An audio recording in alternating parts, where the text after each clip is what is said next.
Hi all. So മക്കളെ, thumbnail കണ്ടതുപോലെ തന്നെ ഒരു ദിവസം എത്ര മണിക്കൂർ പഠിക്കണം?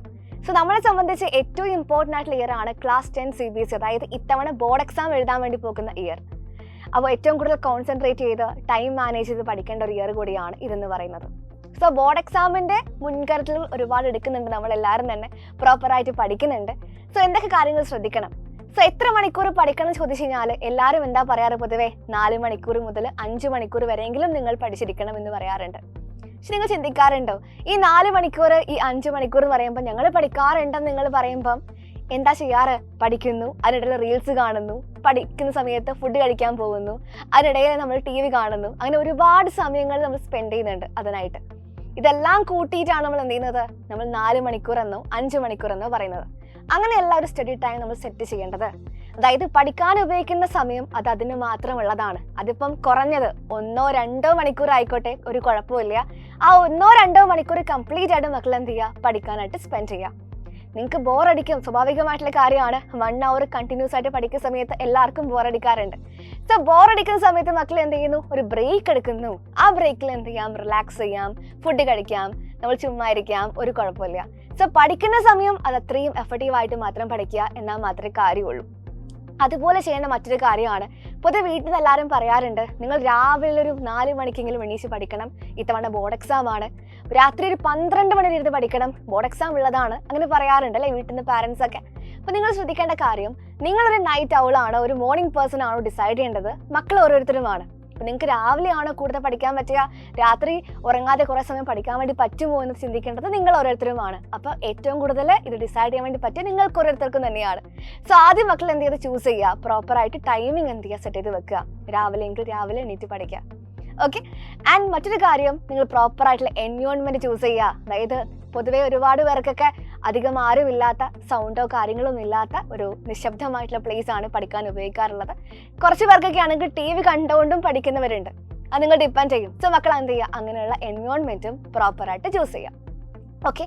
ആൻഡ് നിങ്ങൾ എപ്പോഴും ചെയ്യുന്ന കാര്യമാണ്, ഇപ്പം നമ്മൾ എന്തൊക്കെയോ എവിടെ നിന്നോ പഠിച്ചിട്ട് കാര്യമില്ല, നമുക്ക് പ്രോപ്പറായിട്ടുള്ളൊരു ഫ്ലോ ഉണ്ടായിരിക്കണം അല്ലേ. ഇപ്പോൾ നമ്മൾ ക്ലാസ് 10 CBSEയിലേക്ക് പറയുവാണെങ്കിൽ ഒരു ചാപ്റ്ററിലേക്ക് വരുന്നു, ആ ചാപ്റ്ററിൻ്റെ ഫസ്റ്റ് ടോപ്പിക് കവർ ചെയ്യുന്നു, അതിന് ബേസ്ഡ് ആയിട്ടുള്ള ക്വസ്റ്റ്യൻസ് നമ്മൾ എന്ത് ചെയ്യുന്നു? വർക്കൗട്ട് ചെയ്യുന്നു. NCERT questions, previous questions workout ചെയ്യുന്നു, എക്സ്ട്രാ ക്വസ്റ്റ്യൻസ് ഉണ്ടെങ്കിൽ അതും വർക്കൗട്ട് ചെയ്യുന്നു. അങ്ങനെയാണ് നമ്മൾ പൊതുവെ പഠിക്കാറുള്ളത്.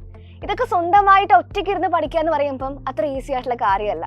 നിങ്ങൾക്ക് അറിയുന്ന കാര്യം തന്നെയാണ്, നമുക്ക് ഇത്രയും ചാപ്റ്റേഴ്സ് ഉണ്ട്. ഫോർ എക്സാമ്പിൾ മാത്തമാറ്റിക്സിൻ്റെ കാര്യം മാത്രം എടുത്ത് പറയുവാണെങ്കിൽ ഒരുപാട് ചാപ്റ്റേഴ്സ് ഉണ്ട്. എല്ലാം അത്യാവശ്യം ലെങ്തി ആയിട്ടുള്ള ചാപ്റ്റർ ആണ്. ആൻഡ് ബോർഡ് എക്സാമിൻ്റെ ക്വസ്റ്റ്യൻസ് ഒക്കെ അത്യാവശ്യം നിലവാരമുള്ള ക്വസ്റ്റ്യൻസ് തന്നെയാണ്. സോ നല്ല രീതിയിൽ ഒരു ടോപ്പിക് അത്രയും വൃത്തിയായി തന്നെ കവർ ചെയ്യേണ്ട ആവശ്യം നമുക്കുണ്ട്. സോ അവിടെയാണ് മക്കളെ നമ്മുടെ ക്ലാസ് 10 CBSEയുടെ നിങ്ങളുടെ മെറ്റീരിയൽ നിങ്ങൾക്ക് അത്രയും എഫക്റ്റീവായിട്ട് മാറുന്നത്. മെറ്റീരിയലിനെ കുറിച്ച് ഞാൻ ഇങ്ങനെ പറയേണ്ട ആവശ്യമില്ല. നിങ്ങളിൽ ഭൂരിഭാഗം പേരും ക്ലാസ് 10 CBSEയുടെ സൈലത്തിൻ്റെ ബുക്ക്ലെറ്റ് വാങ്ങിച്ചവരാണ്.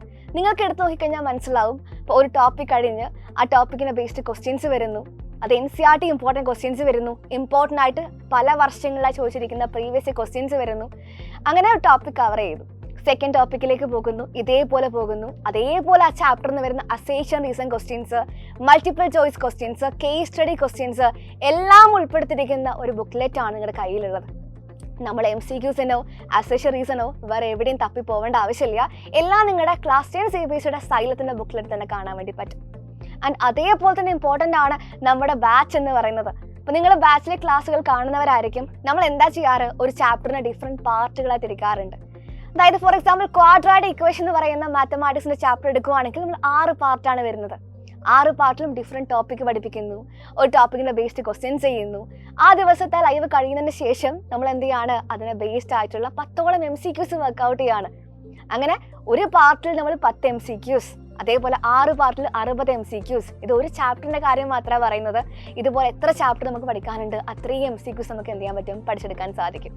സോ ഇവിടെയാണ് ബാച്ചിൻ്റെയും ബുക്ക്ലെറ്റിൻ്റെ ഒക്കെ നമ്മൾ ആവശ്യം മനസ്സിലാക്കേണ്ടത്. സോ എൻ്റെ മക്കൾ ഒട്ടും വൈകിട്ടില്ല, വീണ്ടും മിസ് പറയേണ്ട ആവശ്യമില്ല, നിങ്ങൾക്ക് അറിയുന്ന കാര്യം തന്നെയാണ്. ഒട്ടും വൈകാതെ എല്ലാവരും എന്ത് ചെയ്യുക? ജോയിൻ ചെയ്യാൻ ശ്രമിക്കുക, ഇതൊക്കെ ഫോളോ ചെയ്യാൻ വേണ്ടി ശ്രമിക്കുക. നമുക്ക് എക്സാമിന് കുറച്ച് മാസങ്ങൾ മാത്രമാണ് മുന്നോട്ടുള്ളത്.